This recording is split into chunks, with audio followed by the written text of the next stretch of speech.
Hi everyone, in today's lesson we're going to talk about a concept called partial fraction decomposition. Before we can get into that, we need to remember how to add and subtract fractions. So if you notice, we've got two fractions here that we want to simplify by adding. We know that we need a common denominator, so this side needs an x, and whatever I do to the bottom, I do to the top, and this side needs an x plus 1. Whatever I do to the bottom, I have to do to the top. So we can multiply 2 times x and 2 times 1. So this fraction would be 2x plus 2, right? If I distribute that 2. The denominator is x times x plus 1. And then over here, 1 times x is just x with that denominator of x times x plus 1. Now, once the denominators are the same, we keep them the same and we add the numerators. So 2x and x will add to 3x. And then we have a 2 left over, which if we wanted to, we could simplify by distributing the x on the bottom and make it x squared plus x. So either one of these two would be the simplified answer. Either would be accepted. So the point of partial fraction decomposition is it's actually the process of starting with the simplified answer, this answer, taking it apart, or in other words, decomposing it, into a final expression with the two initial fractions. So the goal for today is to start with the end result and get the two fractions that add to give us that. So here's an example. I've got some steps on the side, and I'm going to read them and do a step as I say. So step 1, factor the denominator. So my expression here, I can factor out with the GCF of x. So I'm left with x plus 1. So we really have this 3x plus 2 is over x times x plus 1. And we want to know how we could break that up into the result of adding two fractions together. So we don't know what this numerator is, so we can call it a. And we don't know what that numerator is, so we can call it b. And we're going to split up these two factors. So we're going to put the x here and the x plus 1 here. So that's how we organize it. That's step 1 and 2. And then step 3 says make a common denominator and cross off the denominator.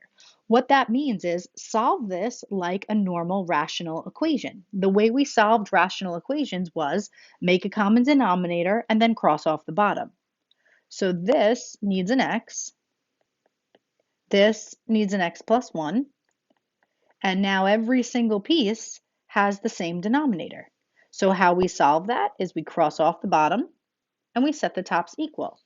So we have 3x plus 2 equals a times x plus 1 plus b times x. So the way we solve for the values of a and b is we have to select a value for x that makes that term 0. So what do I mean by that?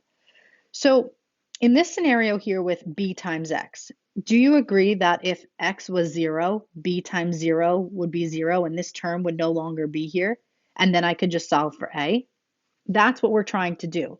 So we need to do this twice because we need to get rid of the b term so we could solve for a, and then get rid of the a term so we can solve for b. So I'm going to solve for the a term by getting rid of b first. So I'm going to let x equal 0. So everywhere you see an x, you're going to put in 0. So 3 parentheses plus 2, a, x plus 1, b times x. So I'm going to put in 0 everywhere I see x. So now let's solve.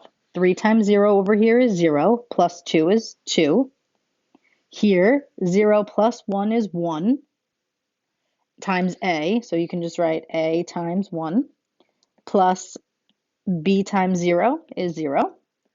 And if we clean this up, it's simply 2 equals a, right? Because a times 1 is a, right? All that adds to 2.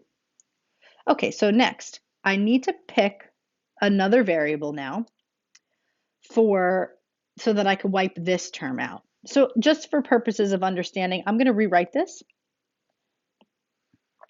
So we have 3x plus 2 equals a, x plus 1 plus bx. Now this time, I need to make this term be 0, so 0 times a goes away. So what number plus 1 gives me 0? You should be thinking -1. So we're going to plug in now, let x equal -1 this time. So everywhere I see an x, you're going to put in a -1. So first I'm leaving space, and then I'm going to plug it in. So here, x, we put -1, -1, and -1. And now we can just solve.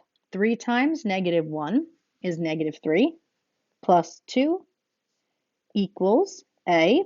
-1 plus 1 is 0, plus b times -1, we can just write that as -b. And obviously, a times anything is 0. So 0 minus b is simply -b. And -3 plus 2 is -1. So to solve this, all we're going to do is just divide both sides by -1, and b is equal to 1. So what you just found are our a and b values that make this conditions true.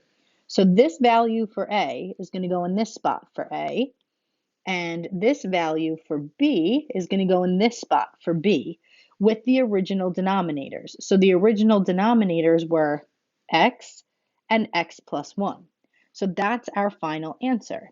So a is 2 over x plus b is 1 over x plus 1. So this is your partial fraction decomposition. These two fractions added together will give me this fraction. And hey, take a look. Is that what we got from up here? 2 over x plus 1 over x plus 1.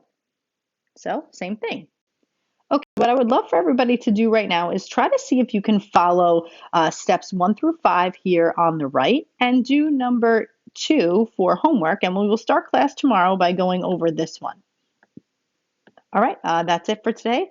If you have any questions, now is a good time to jot them down. Otherwise, I'll see you in class tomorrow. Have a good night.